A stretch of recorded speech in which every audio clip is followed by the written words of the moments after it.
Dear students, आज हम study करेंगे from the diary of Anne Frank lesson के कॉम्प्रीहेंसिव क्वेश्चन आंसर्स। तो इसमें जो from the diary of Anne Frank है ये लेसन का नाम है और जो इसकी लेखिका है उनका नाम एन फ्रैंक है।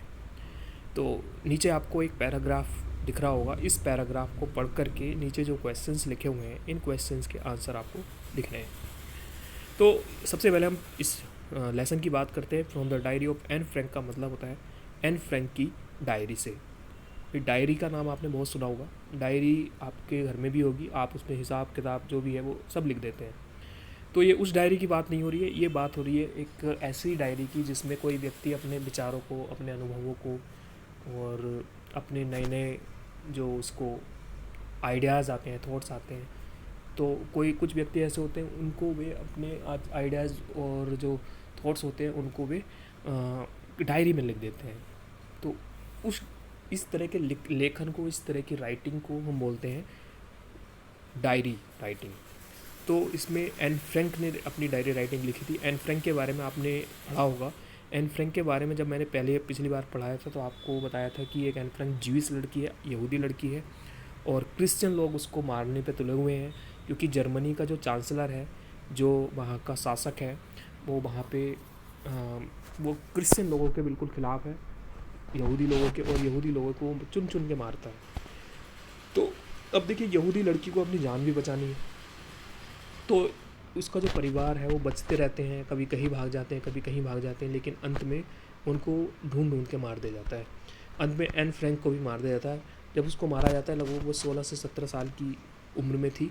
और जब ये इन्होंने राइटिंग लिखी तो राइटिंग डायरी में, ये बहुत बड़ी डायरी है लेकिन उसका कुछ हिस्सा आपके लेसन में रखा गया है।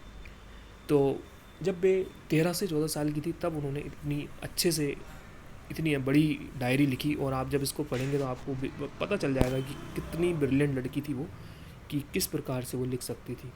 तो स्टार्ट करते हैं। Writing in a diary is a really strange experience for someone like me. देखिए, डायरी में लिखना रियली वास्तव में एक बहुत ही विचित्र अनुभव होता है फॉर समवन लाइक मी, जैसे कि मैं हूँ, मेरे लिए, किसी के लिए भी जैसे जो मेरी जैसा है, मेरी तरह है, तो डायरी लिखना वाकई में एक बहुत अच्छा अनुभव होता है। Not only because I have never written anything before, न केवल because I have never written anything before, न केवल इसलिए नहीं क्योंकि मैंने ऐसा इससे पहले कुछ नहीं लिखा, but also because it seems to me that later on neither I nor anyone else will be interested in musings of 13-year-old children school girl. देखिए, बहुत ही इंपॉर्टेंट लाइन है, but also because it seems to me. ऐसा इसलिए है क्योंकि मुझे ऐसा लगता है दैट लेटर ऑन की बाद में neither I NOR any one else, न तो मैं और न ही मेरे जैसा कोई विल बी इंटरेस्टेड, कोई भी इंटरेस्टेड नहीं होगा, कोई भी रुचि नहीं रखेगा, कोई भी नहीं चाहेगा पढ़ना, या कोई भी नहीं, एक 13 साल की लड़की के विचारों को कोई भी नहीं पढ़ना चाहेगा। ठीक है ना। तो ये मेरे लिए इसलिए बहुत ही विचित्र अनुभव है। समझे आप लोग?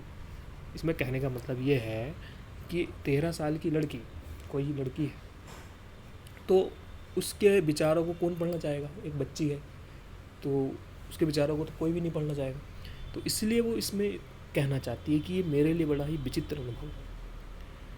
ओ well, it does not matter, लेकिन इसका मेरे ऊपर कोई फ़र्क नहीं पड़ता है।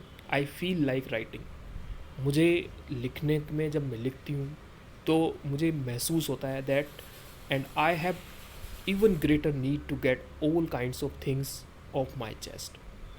और मैं क्या करती हूँ, I have ever greater need, जो भी कुछ मेरे माइंड में आता है, जो भी कुछ मेरे दिल में आता है, मन में आता है, वो कुछ मैं सब इस डायरी में लिख देती हूँ। तो ये सब एन अपने बारे में लिख रही हैं और एन बता रही है कि डायरी में लिखना उनको बहुत अच्छा लगता है और उनके लिए बड़ा ही विचित्र अनुभव है। ऐसा विचित्र इसलिए है क्योंकि वो इसलिए लिखती है कि जो भी उसके माइंड में जो भी कुछ आता है तो वो उसको उसमें लिख देती है, जो भी वो फील करती है, जो भी वो महसूस करती है, वो सारी चीज़ें वो इसमें लिख देती है। ठीक है, तो ये सब इसमें वो कहना चाह रही है। आगे फर्स्ट क्वेश्चन पढ़ेंगे। What is a strange experience for a girl like an. एक छोटी लड़की जिसका नाम एन है, उसके लिए विचित्र अनुभव क्या है? स्ट्रेंज का मतलब विचित्र होता है, एक्सपीरियंस में अनुभव। जो एन है उसके लिए विचित्र अनुभव क्या है। तो इसमें फर्स्ट लाइन आप पढ़ेंगे तो पढ़ करके आप इसको बड़े अच्छे से समझ पाएंगे, पढ़ करके आप इसको समझ जाएंगे। इसमें लिखा हुआ है writing in a diary really a strange experience for someone like me. तो कहने का मतलब है कि मेरे जैसी जो एक लड़की है, जो मेरी जैसी है, तो क्या राइटिंग इन अ डायरी, तो डायरी लिखना एक छोटी लड़की के लिए वास्तव में एक विचित्र अनुभव है, एक ऐसी छोटी लड़की जैसे कि मैं हूँ। तो ये आंसर इसमें लिखा हुआ है, लेकिन हमें इस लाइन को खाली उतारना नहीं है, हमें इसको समझना है और हमें जो ये क्वेश्चन है उसके अकॉर्डिंग इसको चेंज करना है, इसको कन्वर्ट करना है। इसी चीज़ के नंबर होते हैं। खाली ये नहीं कि आपने कोई भी क्वेश्चन पढ़ा और जहाँ आपने ऊपर लाइन देखी उसको लिख दिया, ऐसा नहीं होता है। आपको करना क्या होता है कि आपको अपने क्वेश्चन के अकॉर्डिंग उस आंसर को लिखना होता है, मतलब जैसा पूछा जा रहा है वैसा ही लिखना है आंसर। तो what is a strange experience for a girl like an, तो इसका आंसर हो जाएगा राइटिंग इन अ डायरी। जो फर्स्ट लाइन है writing in a diary is really strange experience for a girl like an, ये change हो जाएगा इसमें, for a girl like an, इस तरह से करके आप इसको लिखेंगे। नीचे देखिए आंसर आपका है, ये लिखा हुआ है writing in a diary is a really strange experience for a girl like an. Second question पढ़ेंगे। सेकेंड है what does she think about her musings. देखिए म्यूजिंग्स मीन्स होता है विचार, वो अपने विचारों के विषय में क्या सोचती है, मतलब उसके दिमाग में जो ये विचार आते हैं कुछ भी लिखने के, तो उसके विषय में वो क्या सोचती है। तो देखिए आंसर है she thinks no one is interested in musings of a 13 year old school girl. देखिए जैसे कि ऊपर आपका ये आंसर इसमें लिखा हुआ है, छिपा हुआ है, देखिए ना, no one anyone else will be interested in the musings of a 13 year old school girl. तो आप इसको यहाँ से ही लिख सकते हैं। तो आप इसको चेंज कर देंगे, नो वन लिख देंगे, नो वन मतलब इसको क्वेश्चन के अकॉर्डिंग चेंज करके सी थिंक्स दैट, उसके बाद यहाँ से जोड़ देंगे इसको no one else will be interested in the musings of a 13 year old school girl, ये आपका आंसर हो जाएगा। सी क्वेश्चन है where her ideas really not liked by anyone later on.